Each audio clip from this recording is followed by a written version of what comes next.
اللہ تعالیٰ نے حضرت ابراہیم علیہ السلام کا ذکر فرمایا، اور حضرت ابراہیم علیہ السلام کا ذکر فرما کر بتوں کا تذکرہ فرمایا کہ حضرت ابراہیم علیہ السلام کے زمانے میں آپ کی قوم، یہاں تک کہ آپ کا اپنا چچا جس کا نام تھا آزر، وہ خود بت پرست تھا، بتوں کی عبادت کرنے والا تھا۔ پچھلی صحبت میں نے بتایا کہ حضرت ابراہیم علیہ السلام نے 4 نصیحتیں کی، اپنے اس چچا کو 4 نصیحتیں فرمائی تاکہ وہ بتوں کی عبادت کو چھوڑ کر ایک اللہ وحدہ لا شریک کی عبادت کی طرف آ جائے۔ 4 نصیحتیں کی، وہ کیا ہے؟ پہلی نصیحت آپ نے یہ کی کہ اے میرے باپ، آپ اس کی، اے میرے عرفی باپ یعنی چچا، اے آزر، اے میرے چچا، آپ اس کی کیوں عبادت کرتے ہیں جو نہ سنتا ہے نہ دیکھتا ہے؟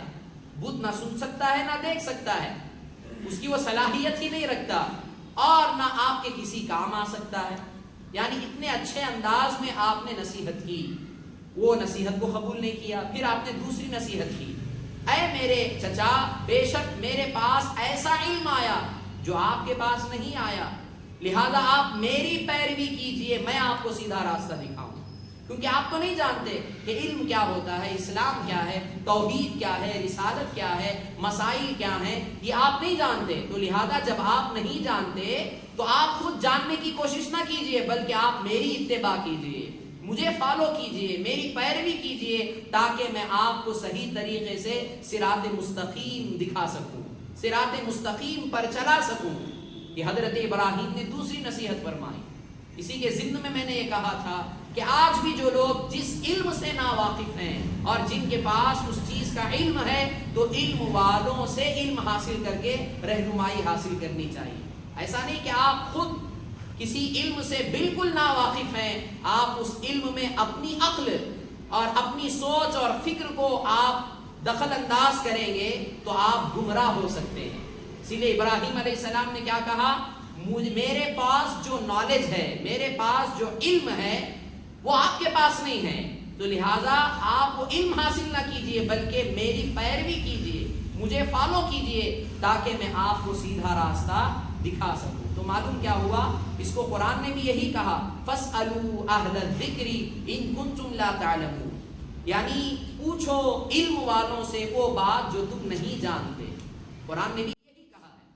جب یہ بات معلوم ہوئی تو یہ دوسری نصیحت کی حضرت ابراہیم علیہ السلام، اور اس نصیحت میں ایک بات ہمیں یہ بھی معلوم ہوئی کہ عمر کے لحاظ سے چچا تو حضرت ابراہیم سے بڑا تھا کہ نہیں تھا؟ چچا جو ہوتا ہے وہ بھتیجے سے بڑا ہوتا ہے، اور حضرت ابراہیم علیہ السلام عمر کے لحاظ سے چھوٹے ہیں، لیکن بڑا اور چھوٹا علم کے معاملے میں مذہب اسلام میں نہیں دیکھا جاتا۔ جب آپ کو علم سیکھنا ہے تو آپ کو یہ نہیں دیکھنا کہ سکھانے والا عمر میں میرے سے بڑا ہے کہ چھوٹا ہے، بس یہ دیکھنا کہ جو میرے پاس نہیں ہے وہ اس کے پاس ہے۔ تو اسلام اس کی دعوت دیتا ہے کہ بڑا چھوٹا نہ دیکھا جائے، علم اگر چھوٹے سے بھی مل رہا ہے تو اس سے بھی علم حاصل کرنا یہ قرآن کی سنت ہے اور انبیاء کا طریقہ ہے۔ حضرت ابراہیم علیہ السلام اگرچہ عمر میں آپ چھوٹے ہیں، لیکن آپ نے اپنے چچا کو علم کی دعوت دی، کہا کہ میرے پاس وہ علم ہے، وہ نالج ہے جو آپ کے پاس نہیں ہے، لہٰذا آپ مجھ سے سیکھیے۔ تو لہٰذا علم سیکھنے سکھانے میں عمر کا لحاظ نہیں رکھنا چاہیے، یہی اسلام اور قرآن ہمیں درس دیتا ہے۔ تو لہٰذا علم، آپ ہدایت اور علم کی روشنی عمر کے کسی بھی حصے میں سیکھنا یہ عیب کی بات نہیں ہے، یہ عین اسلام کی بات ہے۔ بات سمجھ میں آئی؟ یہ بھی ہمیں اس آیت سے سبق ملا ہے۔ اور ایک چیز، تیسری نصیحت جو آپ نے فرمائی، اے میرے چچا، آپ شیطان کی پیروی نہ کریں، بے شک شیطان رحمان کا نافرمان ہے۔ تو لہٰذا اس آیت سے بھی ہمیں کئی سبق ملے۔ وہ کیا؟ کہ جو بھی رحمان کے خلاف حکم دے، اب یہاں شیطان کا ذکر ہے، اب یہی شیطان اگر انسانوں کی شکل میں آ کر انسانوں کے ذریعے وسوسہ ڈالے، انسانوں کے ذریعے غلط گائیڈ کرے، وہ بھی حقیقت میں ایک شیطان ہوتا ہے، جس کو قرآن نے کہا من الجنتی والناس من شر الوسواس الخناس الذی یوسوس فی صدور الناس من الجنتی والناس۔ یہ جو شیطان ہوتا ہے وہ جنات میں سے بھی ہو سکتا ہے، انسانوں میں سے بھی ہو سکتا ہے۔ انسانوں کی شکل میں بھی شیطان آ کر جو ہے وسوسے ڈال سکتا ہے، گمراہ کر سکتا ہے، مس گائیڈ کر سکتا ہے. تو لہٰذا یہ کہا گیا کہ رحمان کے خلاف اگر کوئی بھی دعوت دے تو آپ اس کی بات کو نہ مانیں، کیونکہ شیطان کی پیروی کرنا یہ رحمان کی فرما برداری کے خلاف عمل ہے. تو لہٰذا جو بھی مس گائیڈ کرتا ہے، صحیح علم نہیں دیتا، راہ راست سے بہکاتا ہے، ہدایت کے راستے سے گمراہ کرنا چاہتا ہے، تو وہ حقیقت میں کس کے راستے پر ہے؟ شیطان کے راستے پر ہے. تو حضرت ابراہیم نے دعوت دی کہ اے میرے چچا، آپ شیطان کی پیروی نہ کریں، آپ رحمان کی پیروی کریں. شیطان کی پیروی اس لیے نہ کریں کیونکہ وہ رحمان کا نافرمان ہے. یہ تیسری نصیحت آپ نے کی. چوتھی نصیحت جو آپ نے کی وہ یہ کہ اے میرے چچا، مجھے خطرہ ہے کہ آپ کو رحمان کی طرف سے عذاب پہنچے گا، بس آپ شیطان کے ساتھی ہو جائیں گے. یعنی اگر آپ اسی دین پر رہے، یہی بت پرستی میں ملوث رہے، تو ان قریب رحمان کی طرف سے آپ کو عذاب پہنچے گا اور آپ شیطان کے ساتھی ہو جائیں گے. اگر نصیحت سننے کے باوجود بھی اگر کوئی راہ راست پر نہیں آتا، اپنی ہی سوچ، اپنی ہی فکر اور اپنی ہی اڑ میں اڑ جاتا ہے، تو ان قریب وہ رحمان کے عذاب میں گرفتار ہو سکتا ہے اور شیطان کا ساتھی ہو جائے گا. تو لہٰذا یہ نصیحتیں اس انداز سے آپ نے اپنے چچا کو اسلام کی دعوت دی، بت پرستی سے دور کیا. لیکن وہ جو تھا چچا، بت پرستی میں اتنا منہمک تھا، اتنا اس میں گر چکا تھا. کہا قال اراغب انت عن آلہتی یا ابراہیم. اس نے کہا، کس نے؟ چچا نے. آزر نے کہا حضرت ابراہیم سے، اے میرے بھتیجے، اے ابراہیم، کیا تو میرے خداؤں سے منہ پھیرنے والا ہے؟ کیا تو مجھے میرے خداؤں سے منہ پھیرنے کو کہتا ہے؟ کیا تو مجھے میرے خداؤں سے اعراض کرانے والا ہے؟ اگر تو باز نہ آیا. یعنی اتنے نرم لہجے میں حضرت ابراہیم نے اسلام کی دعوت دی، صحیح بات پیش کی، لیکن نتیجے میں کیا مل رہا ہے چچا کی طرف سے؟ سخت جملے، کڑوے جملے، ایسے سینٹنس جو انسان سن کر جس کی عقل حیرانی میں پڑ جائے، جو سامنے والے کی اس گفتگو کے انداز کو سن کر، بات چیت کے انداز کو سن کر جو ہے وہ بالکل ڈر جائے اور اس طرح خوف زدہ ہو جائے، ایسے الفاظ اس نے استعمال کیے. کہا اراغب انت عن آلہتی یا ابراہیم لئن لم تنتہی لارجمنک واہجرنی ملیا. اس نے کہا، اے ابراہیم، کیا تو میرے خداؤں سے اعراض کرنے والا ہے؟ اگر تو اس سے باز نہ آیا، یعنی اگر تو نے یہ ہدایت دینے کا طور طریقہ نہیں چھوڑا، مجھے اسلام کی دعوت دینے کو نہیں ترک کیا، یا تو اپنے خداؤں کو نہیں، اپنے خدا کو نہیں چھوڑا، تو میں تجھے سنگسار کر دوں گا. سنگسار کہتے ہیں پتھر پھینک کر مارنا. اگر تو اس سے باز نہ آیا، میں تجھے سنگسار کر دوں گا اور تو ہمیشہ کے لیے مجھے چھوڑ دے. اب یہاں سنگسار سے مراد قرآن مجید میں جہاں بھی پتھراؤ کا ذکر ہے، اس سے مراد مفسرین یہ فرماتے ہیں کہ کھلی گالیاں دینا، یعنی زبان سے ایسے الفاظ، ایسے گندے الفاظ، ایسے بیڈ ورڈز یوز کرنا جس سے سامنے والے کے دل کو ٹھیس پہنچے.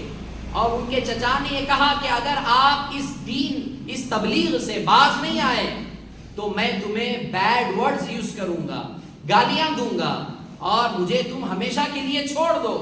یہ چچا نے کہا حضرت ابراہیم سے. تو حضرت ابراہیم نے کیا کیا؟ قال سلام علیک ساستغفر لک ربی انہ کان بی حفیا.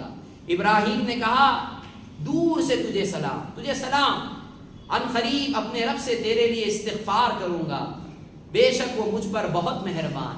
پھر بھی دیکھیے ابراہیم علیہ السلام کس طرح اپنے کیریکٹرز کا مظاہرہ کر رہے ہیں، اپنے اخلاق کا مظاہرہ کر رہے ہیں. یہ ہوتا ہے صحیح معنوں میں نبوت.